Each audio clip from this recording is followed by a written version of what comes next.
I agree with Dan McClellan on this one. God lies. Pastor Mark here. First, as everyone knows, is Genesis 3:4, "You shall surely die."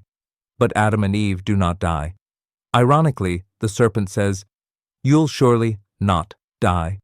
And that turns out to be true.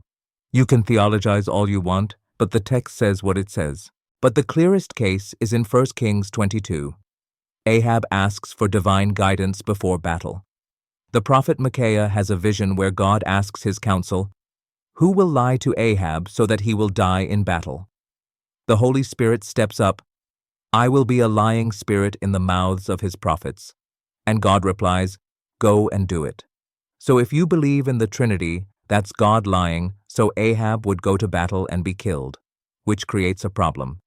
Because later theology insists, God does not lie. One solid academic resource is Jacob and the Divine Trickster, Theology of Deception, and Yahweh's Fidelity to the Ancestral Promise in the Jacob Cycle. It shows that deception is not an accident in these stories. It is part of how God is portrayed as operating in the world. Jacob deceives. God deceives. Promises are still fulfilled, but the means are morally complicated. So what's going on? Simple. The Bible is a library of ancient texts written by people trying to explain power, survival, and meaning. Modern theology tries to flatten those voices into a perfect, always truthful deity. But the texts themselves resist that.